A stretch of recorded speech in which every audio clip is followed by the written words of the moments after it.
Selamat pagi semuanya. Saya Maria Kristina Ragatugu dengan NIM C1C020001 dari Prodi Akuntansi Universitas Jambi.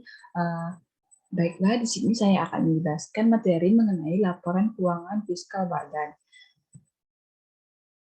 di mana pengertian dari koreksi materi pertama yaitu koreksi fiskal, di mana pengertian dari koreksi fiskal itu sendiri adalah koreksi perhitungan pajak yang diakibatkan oleh adanya perbedaan pengakuan metode, manfaat, dan umur dalam menghitung laba secara komersial atau dengan secara fiskal. Adapun tujuan koreksi fiskal. Koreksi fiskal adalah suatu kegiatan mengoreksi dan membaca kembali perbaikan draft pajak. Tujuan yang pertama yaitu pengecekan draft pajak. Koreksi fiskal penting dilakukan setelah laporan keuangan dibuat oleh perusahaan. Pengecekan ulang draft tersebut sebelum diangsurkan ke DJP. Mengecek draft didasarkan pada data-data yang ada dengan perhatikan transaksi dan penyesuaian antara penghasilan oleh wajib pajak. Yang kedua yaitu alat untuk memenuhi draft laporan. DJP Kementerian Keuangan RI mengeluarkan aturan dan regulasi untuk PP supaya draft bisa terpenuhi dengan baik. Maka suatu perusahaan harus melakukan rekonsiliasi fiskal sehingga bisa melihat ada tidaknya kekeliruan pada laporan yang sudah dibuat. Sebab jika terjadi kesalahan itu bisa menyebabkan kesalahan hitung untuk nominal pajak. Yang ketiga yaitu meminimalisir salah hitung pajak. Pentingnya koreksi pada fiskal adalah untuk menghindari adanya kesalahan perhitungan pajak. Sebab dalam bisnis, jika ada nominal angka yang salah bisa jadi akan merugikan perusahaan. Untuk itu, ketelitian dalam melakukan rekonsiliasi fiskal ini dibutuhkan penyesuaian data, transaksi hingga penghasilan yang benar. Dengan memahami tujuan yang menjadi bagian penting dalam melakukan koreksi untuk fiskal tersebut, maka perusahaan sama dengan memberikan kemudahan dengan petugas DJP melakukan perhitungan pajak yang sesuai. Adapun jenis-jenis koreksi fiskal. Jenis-jenis di dalam sistem perpajakan Indonesia ada beberapa jenis pajak yang dikenakan kepada pengusaha kena pajak atau PKP. Dalam peraturan perpajakan Undang-Undang Nomor 36 disebutkan koreksi fiskal dibagi menjadi dua, yaitu yang pertama yaitu koreksi fiskal positif.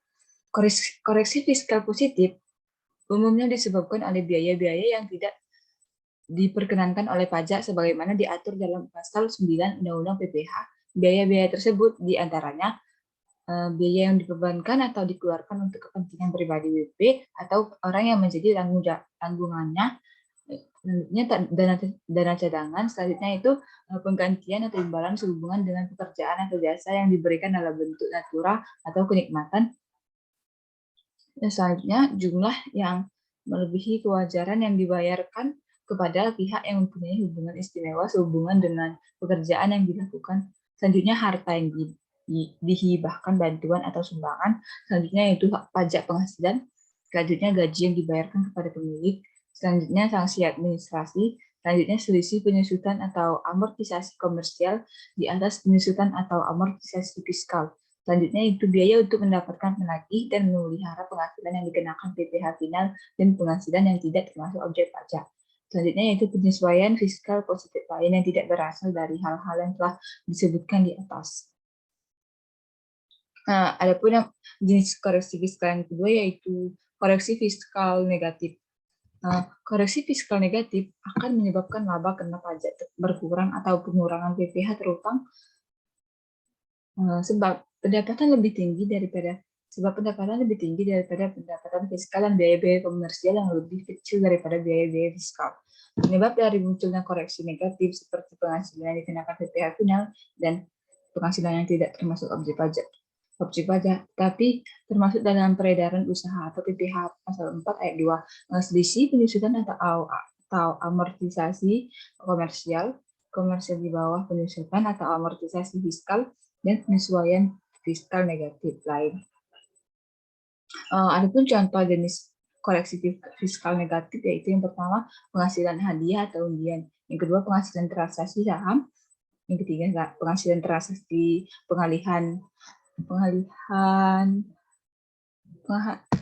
harta, yang keempat penghasilan dari bunga deposito dan tabungan, dan yang terakhir penghasilan yang bukan merupakan objek pajak. Adapun teknik koreksi fiskal. Teknik koreksi fiskal ini dibagi menjadi 4, yaitu yang pertama, jika suatu penghasilan diakui menurut akuntansi tetapi tidak diakui menurut fiskal, rekonsiliasi dilakukan dengan mengurangkan sejumlah penghasilan tersebut dari penghasilan menurut akuntansi, yang berarti mengurangi laba menurut akuntansi.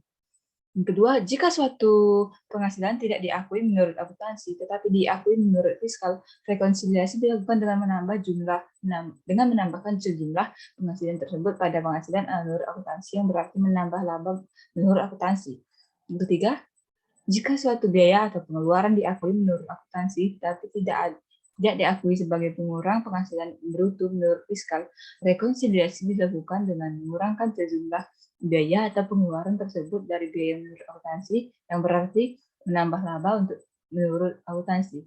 Dan yang terakhir, jika suatu biaya atau pengeluaran tidak diakui menurut akuntansi tetapi diakui sebagai pengurang penghasilan bruto menurut fiskal, rekonsiliasi dilakukan dengan menambahkan sejumlah biaya atau pengeluaran tersebut pada biaya menurut akuntansi, yang berarti mengurangi laba menurut akuntansi.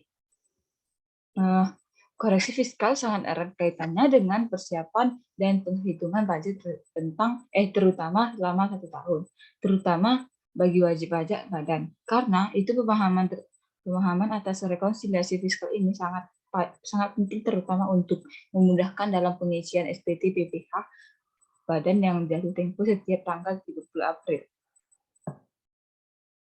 Nah, adapun contoh koreksi fiskal yang dibagi. Contoh koreksi fiskal dibedakan menjadi 2 kelompok, yaitu yang pertama perbedaan beda tetap. Perbedaan beda tetap yakni biaya dan penghasilan yang dapat diakui dalam perhitungan penjumlahan laba neto akuntansi komersial, namun tidak diakui dalam perhitungan akuntansi pajak.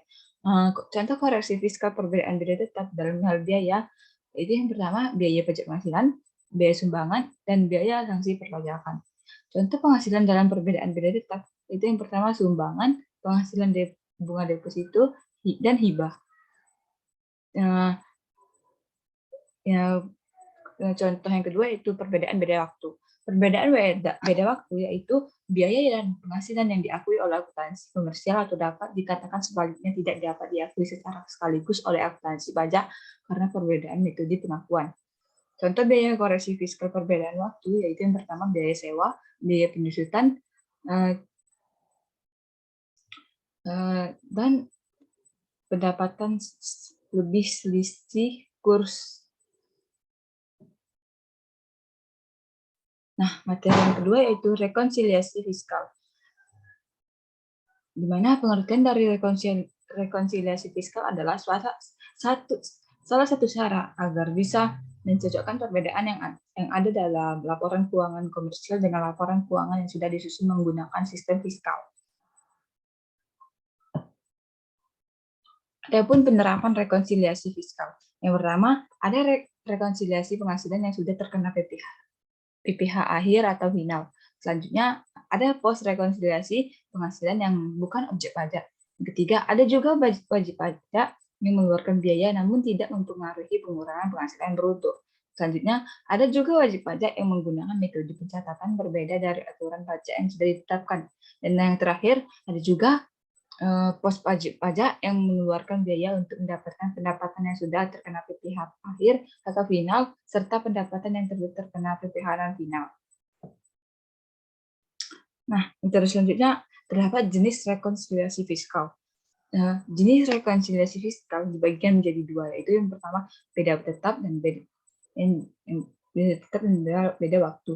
Beda tetap Rekonsiliasi beda tetap adalah jenis rekonsiliasi fiskal yang terjadi karena adanya transaksi yang tidak diakui oleh wajib pajak sebagai biaya atau penghasilan atau biaya sesuai standar akuntansi keuangan.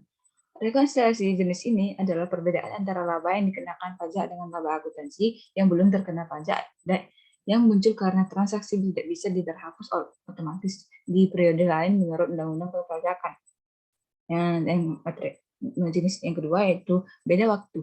Jenis rekonsiliasi fiskal yang kedua yaitu beda waktu. Jenis ini terjadi karena faktor perbedaan waktu antara sistem akuntansi dan sistem perpajakan. Jadi, transaksi pajak dan transaksi akuntansi komersialnya sama, namun waktu alokasi biayanya berbeda.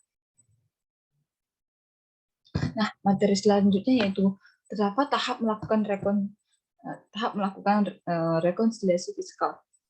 Itu yang pertama, ya, jika kita ingin melakukan rekonsiliasi fiskal, maka langkahnya yang pertama yaitu mengetahui penyesuaian fiskal yang dibutuhkan. Dan yang kedua, menganalisis elemen penyesuaian agar menentukan pengaruh elemen terhadap laba usaha dikenakan pajak. Yang ketiga, mengoreksi fiskal, yaitu memantau angka koreksi fiskal berdasar positif dan negatif. Yang keempat, yaitu menyusun laporan keuangan sesuai fiskal sebagai lampiran SPT tahunan PPH. Adapun contoh perhitungan laporan keuangan fiskal. XYZ bergerak dalam bisnis perdagangan kain, tenun, dan merupakan wajib pajak badan yang berdomisili di Solo, Jawa Tengah. Informasi dan data laporan keuangan komersial PT XYZ pada 2019 yaitu sebagai berikut. Ini dalam ribuan rupiah.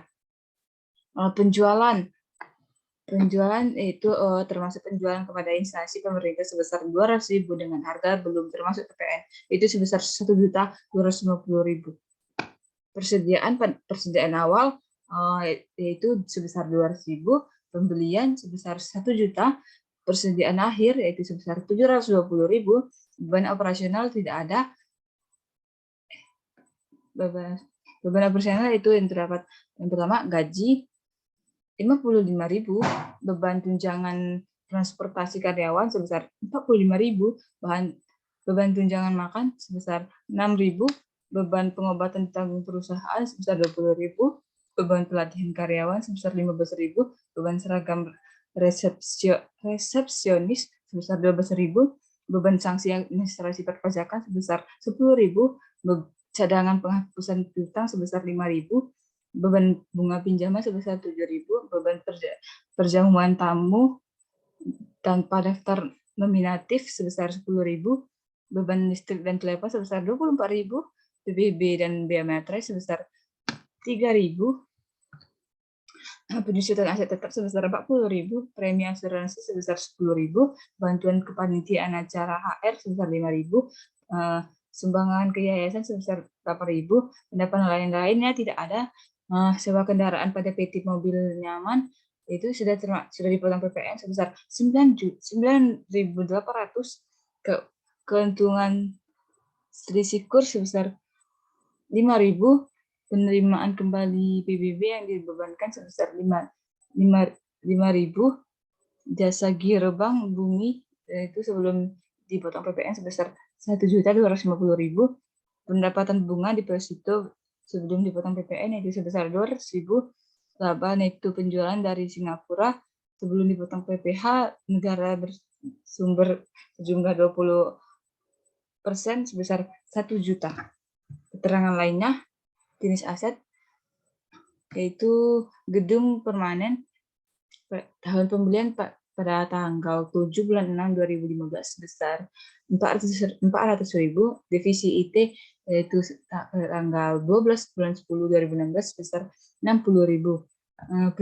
Penyusutan fiskal dengan metode garis lurus, persediaan akhir dinilai dengan metode LIFO, sedangkan apabila dinilai dengan metode FIFO sebesar Rp700.000, membayar PPh pasal 22 sebesar 1,5% dikalikan dengan 200.000 yang dengan 3.000, membayar PPh pasal 23 sebesar 2% dikalikan dengan 10.000, dapatlah hasilnya 200.000, membayar PPh pasal 25 selama 12 bulan untuk setiap masa pajak 5.000 selama tahun 2019.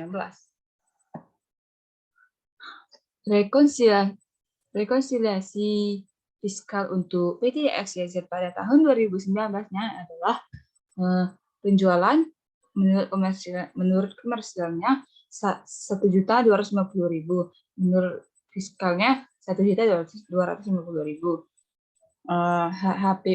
HPP-nya itu tidak ada persediaan awalnya, menurut komersial 200.000, menurut fiskal 200.000. Pembeliannya menurut komersial 1 juta, menurut fiskal 1 juta. Persediaan akhir 700, menurut komersial 720, koreksi fiskalnya terdapat koreksi fiskal positif dan negatif, dan persediaan akhir ini terdapat koreksi fiskal positif sebesar 20.000. Maka menurut fiskalnya sebesar 700.000 dengan keterangan UU PPh pasal 10 ayat 6. Penghasilan bruto usaha sebesar 770.000 di menurut komersial, menurut fiskalnya 750.000. Beban operasional yaitu terdapat gaji menurut komersial sebesar 55.000, menurut fiskal 55.000. Beban tunjangan transportasi karyawan menurut komersial sebesar 45.000, menurut fiskal 45.000. Beban tunjangan makan menurut komersial 45.000, menurut fiskalnya 45.000. Beban pengobatan ditanggung perusahaan menurut komersial sebesar 22.000, koreksi fiskalnya 20.000, dan menurut fiskalnya 2.000 dengan keterangan UU PPh pasal 10 ayat 1. Beban pelatihan karyawan menurut komersialnya 15.000, fiskalnya 15.000. Beban seragam resepsionis komersialnya 12.000, fiskalnya 12.000.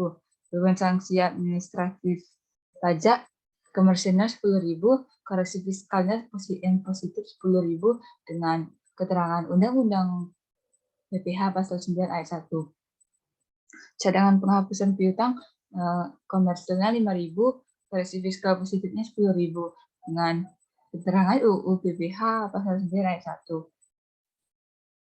Beban bunga pinjaman komersialnya 7.000, fiskalnya 7.000. Beban perjamuan tamu tanpa daftar nominatif komersialnya 10.000, koreksi fiskalnya 10.000 dengan keterangan SE 27/PJ/22/1986. Beban listrik dan telepon komersialnya 24.000, fiskalnya 24.000. PBB dan biaya materai komersialnya 3.000, fiskalnya 3.000. Perusahaan aset tetap komersialnya 40.000, koreksi fiskalnya 5.000, fiskalnya 35.000 dengan keterangan UU PPh pasal 11 ayat 6. Premi asuransi komersialnya 10.000, fiskalnya 10.000. Bantuan kepanitiaan acara HR fiskalnya 5.000, komersial positifnya 5.000 dengan keterangan UU PPh pasal 9 ayat 1. Sumbangan ke yayasan komersialnya 8.000, koreksi fiskal positifnya 8.000 dengan keterangan UU PPh pasal 9 ayat 1. Total beban operasional sebesar menurut komersialnya 275.000 dan menurut fiskal sebesar 212.000. Penghasilan itu usahanya 495.000 pada komersial dan menurut fiskalnya 538.000. Penghasilan di luar usaha sewa kendaraan pada PT Mobil Nyaman komersialnya 9.800, koreksi fiskal positifnya 200. Menurut fiskalnya 10.000 dengan keterangan UU PPh pasal 3. Ya begitu, dengan selanjutnya bisa dilihat oleh pada layar.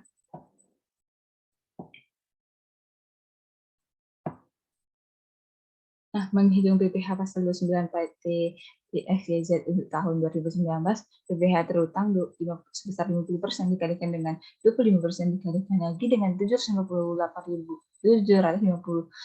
juta, maka dapat hasilnya sebesar 94 6.790.000. Kredit pajak PPh saldo 2 sebesar 3 juta, PPh saldo 3 sebesar 200.000. PPh pasal 4 kredit pajak maksimal di Singapura 200 juta dibagikan dengan 758 juta. Dikalikan lagi dengan 94.790.000 dengan nasional 25 juta. 20% dikalikan dengan 200 juta dapatlah hasilnya 40 juta. PPh pasal 25-nya sebesar 60.000, jumlah kredit pajaknya sebesar 88 juta 200.000. Jadi PPh kurang bayarnya pada PPh 29 yaitu sebesar 6 juta 550.000. Baik, mungkin itu saja materi saya pada saat ini. Saya ucapkan terima kasih. Selamat pagi.